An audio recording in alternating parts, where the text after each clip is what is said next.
नमस्कार प्यारे विद्यार्थियों। हमने जनजाति के बारे में बात की थी। जनजातियों का हमारा टॉपिक पूरा हो गया। आज हम चलते हैं जनसंख्या के बारे में।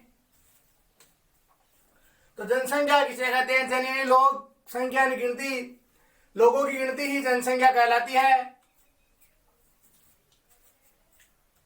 जनसंख्या निश्चित भौगोलिक क्षेत्र, निश्चित भौगोलिक क्षेत्र मतलब एक दायरा होता है, एक देश का, एक विश्व का, एक राज्य का, विश्व का, राज्य का दायरा होता है। एक निश्चित भौगोलिक क्षेत्र व निश्चित समयावधि, एक टाइम के अनुसार 10 वर्षों में जिसकी जनगणना होती है।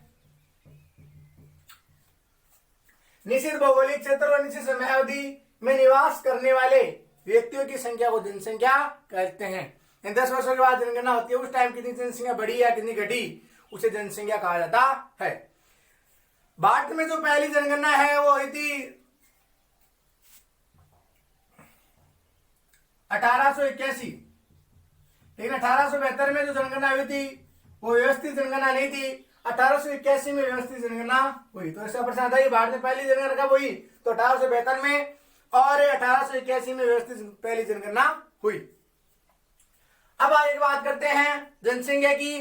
तो विश्व में जनसंख्या में सर्वाधिक स्थान रखता है चीन, जिसकी जनसंख्या 134 करोड़। 2 नंबर पर स्थान अपने भारत देश का, जिसकी जनसंख्या 121.02 करोड़। 3 नंबर पर है अमेरिका 30.87 करोड़। 4 नंबर पर है इंडोनेशिया 23.76 करोड़ और 5 नंबर पर है ब्राजील 9.39 करोड़। जनसंख्या की हम कम बात करें तो ऑस्ट्रेलिया का घनत्व भी कम है, जनसंख्या भी कम है। अगर भारत में जनसंख्या की बात करें तो भारत में सर्वाधिक जनसंख्या वाला स्थान है वह उत्तर प्रदेश। याद रखने योग्य है, आगे 13 भारत में है, इसे मैं बता रहा हूं, जनसंख्या टॉपिक साथ चलेगा। भारत में सर्वाधिक जनसंख्या कहां की है? उत्तर प्रदेश की। और भारत में सबसे कम जनसंख्या है सिक्किम की। अब बात करते हैं विश्व में जनसंख्या का असमान वितरण, यानी जनसंख्या वितरण असमान है। चाहे विश्व में देख लो, चाहे भारत में देख लो, चाहे राजस्थान में देख लो, इतनी दूर के जाते हो अपने परिवार में भी देख लो कि जनसंख्या का वितरण असमान पाया जाता है। समान दृष्टि से सभी जैसे हम जितने अपने घर पर है उतने पड़ोसी के नहीं है। तो जनसंख्या वितरण कैसा है? असमान है। देखो बताया गया कि 80% जनसंख्या है विश्व में, 80% जनसंख्या है विश्व में, वो 20% भूभाग पर निवास करती है। और 20% जो जनसंख्या है वो 80% भूभाग पर निवास करती है। तो ये समान है। समान कब होता? 80% भूभाग पर 80% जनसंख्या निवास करती और 20 पर 20 करती, तब क्या होता? समान होता। जनसंख्या के लिए सभी सुख सुविधा, भूमि है, समतल भूमि है, आवास है वहां पर है अच्छे, और वहां पेयजल की सुविधा है, परिवहन की सुविधा, अगर ये सब सुख सुविधाएं होती है, रोजगार सुविधा, तभी वहां पर जनसंख्या निवास करती है। तो 80% भूभाग पर 20% जनसंख्या और 20% भूभाग पर 80% जनसंख्या, तो ये वितरण कैसा है? असमान पाया जाता है। एशिया के संदर्भ में जॉर्ज बी क्रेसी एशिया के संदर्भ में जॉर्ज बी क्रेसी ने क्या कहा कि एशिया के अधिकांश भूभाग पर कम लोग और कम भूभाग पर अधिक लोग निवास करते हैं। यानी अधिकांश भूभाग, यानी अधिक भूमि पर कम लोग रहते हैं और कम भूमि पर अधिक लोग रहते हैं। ऐसा क्यों होता है? कि जहां पर कम भूमि है वहां पर सुख सुविधा ज्यादा होगी, तभी वहां पर लोग अधिक लोग रह रहे हैं, और जहां पर अधिक भूमि है वहां पर लोग कम निवास। जैसे पश्चिमी राजस्थान में, जैसलमेर, बाड़मेर, बीकानेर, इधर भूमि खूब सारी बड़ी है, लेकिन जनसंख्या घनत्व बहुत ही कम है, सबसे कम है जैसलमेर में। क्यों? अकेली जमीन ही काफी नहीं है जनसंख्या रहने के लिए, वहां पर सभी सुख सुविधा होना क्या होता है? जरूरी होता है। तो एशिया के संदर्भ में जॉर्ज बी क्रेसी ने क्या कहा कि 90% भूभाग पर 10% लोग और 10% भूभाग पर 90% लोग निवास करते हैं। ये भी क्या है? असमान वितरण है। विश्व की 85% जनसंख्या है वो उत्तरी गोलार्ध में निवास करती है और 15% जनसंख्या दक्षिणी गोलार्ध में निवास करती है। ऊपर उत्तरी गोलार्ध में तो 85% है और दक्षिणी गोलार्ध में 15% जनसंख्या निवास करती है। तो ये भी क्या है? असमान वितरण पाया जाता है। चौथा है कि विश्व की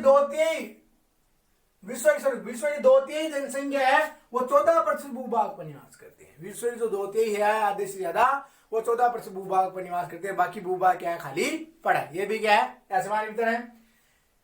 3/4 एशिया और यूरोप में निवास करती है। विश्व की 3/4 जनसंख्या एशिया यूरोप भूभाग में निवास करती है।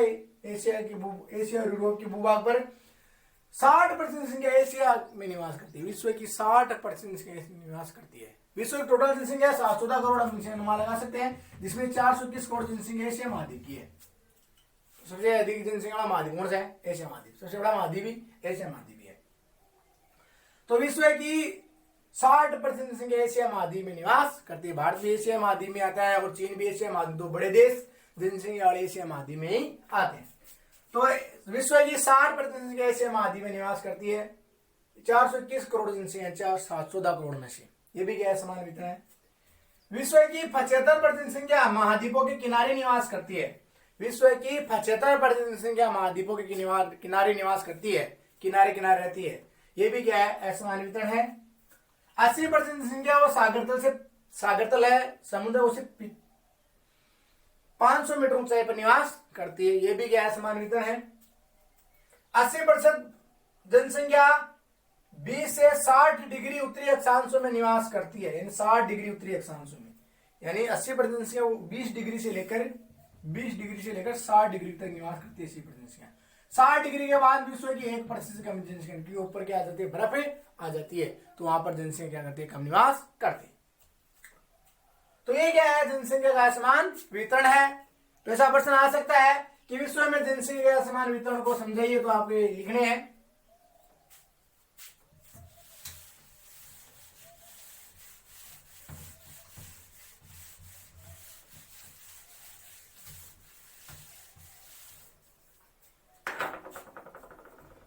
जनसंख्या घनत्व या जनसंख्या को प्रभावित करने वाले कारक, बहुत ही मोस्ट पोर्शन इस पार्ट में से, तीसरे पार्ट में से, जनसंख्या टॉपिक में से 4 नंबर का प्रश्न आता है और 2 आते हैं 1 नंबर का। ये बड़ा प्रश्न आएगा 4 नंबर का।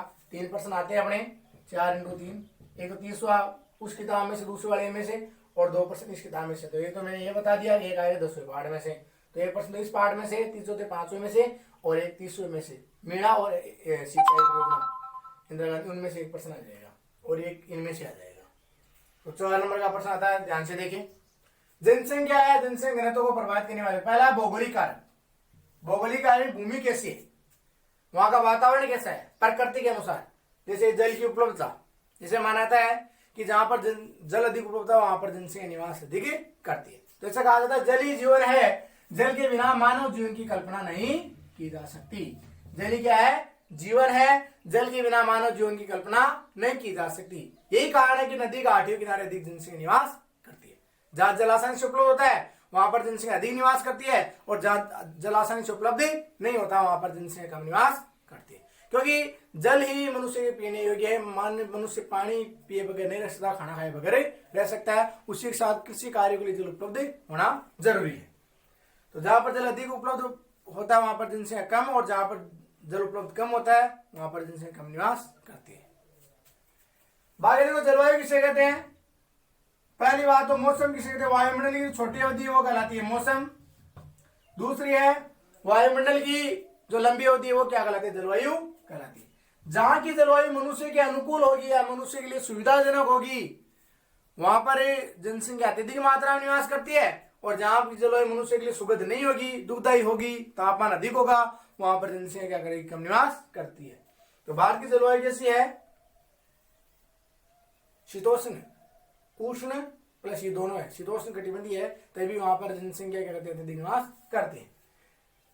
तीसरा है भू आकृति। समतल भूभाग पर अधिक जीवन जनसंख्या निवास करती है। समतल भूभाग पर अधिक जनसंख्या निवास करती है क्योंकि वहां पर गाड़ी मोटर आसानी से जा सकते हैं, कृषि कार्य आसानी से हो सकता है। जबकि उबड़ खाबड़ वाले क्षेत्रों में जनसंख्या निवास करती है, पहाड़ी क्षेत्रों, क्योंकि वहां पर परिवहन में बाधक है, पानी लाने ले जाने में भी क्या है, बाधक है, तो वहां पर जनसंख्या क्या करती है, कम निवास करती है।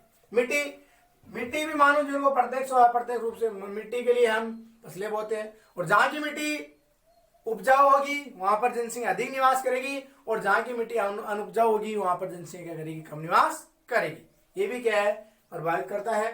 तो ये क्या भौगोलिक कार्य, इसमें हम और भी लिख सकते हैं, पठार है, मैदान है, ये भी हम लिख सकते हैं, ये प्रकृति से रिलेटेड है। तो अगर ये सब सुख सुविधाएं मनुष्य को मिल जाती है, वहां पर जनसंख्या अधिक मात्रा में निवास करती है। आर्थिक कारक रुपए पैसे कमाने से मिलते हैं, जिनसे हमें आमदनी बढ़ती है। खनिज किसे कहते हैं? वे पदार्थ जो धरातल से खोद कर निकाले जाते हैं उसी क्या कहते हैं? खनिज कहते हैं। अब ये बात करते हैं, खनिज लोगों को अपनी ओर आकर्षित करते हैं। जिस क्षेत्र में खनिज निकलता है वहां पर लोगों को क्या मिलता है? रोजगार मिलता है, और उस तरफ वहां पर लोग दौड़े चले जाते हैं। तो वहां पर जनसंख्या दबाव बढ़ता जाता है, क्योंकि वहां पर लोगों को क्या मिलता है? रोजगार मिलता है। तो जहां पर खनिज अत्यधिक मात्रा में पाए जाते हैं वहां पर जनसंख्या अत्यधिक मात्रा निवास करती है, क्योंकि वहां पर लोगों को क्या मिलता है? रोजगार मिलता है। और जहां पर खनिज नहीं पाए जाते वहां पर जनसंख्या कम निवास करती है। नगरीकरण, नगर के प्रतिस्पर्धी होना नगरीकरण कहलाता है। नगर होता है वो कस्बे से बड़ा होता है। नगर के प्रतिशत में बढ़ती होना नगरीकरण नहीं, और नगर में जनसंख्या पहले से और वहां पर लगातार और जनसंख्या बढ़ती जाती है, उसे कहते हैं नगरीकरण। लोग नगरों में क्यों जाते हैं? अच्छी सुख सुविधाओं के लिए, अच्छी शिक्षा के लिए, अच्छे रोजगार के लिए वहां पर लोग पलायन करते हैं, क्योंकि वहां पर क्या मिलता है? लोगों को रोजगार मिलता है, वहां पर फैसिलिटी मिलती है लोगों को, इस कारण वहां पर लोग खींच चले जाते हैं। तो नगरीकरण भी लोगों को क्या मिलता है? रोजगार मिलता है, तभी वहां पर जनसंख्या अधिक मात्रा में निवास करती है। औद्योगिकरण, उद्योगों में भी लोगों को क्या मिलता है? रोजगार मिलता है। उद्योगों में काम करने वालों को वहां पर तो लोगों को रोजगार मिलता ही है, उसके पास नाई है, धोबी है, वकील है, डॉक्टर है, इन सभी को भी क्या मिलता है? रोजगार मिलता है, क्योंकि उनके उपचार के लिए डॉक्टर की जरूरी है, उनके बाल काटने की नाई की जरूरी है, और उनके बच्चे विद्यालय में पढ़ते हैं, इसी कारण वहां पर विद्यालय की जरूरी है। तो उद्योग भी क्या करते हैं? लोगों को रोजगार प्रदान करते हैं, तभी वहां पर जनसंख्या अधिक मात्रा निवास करती है।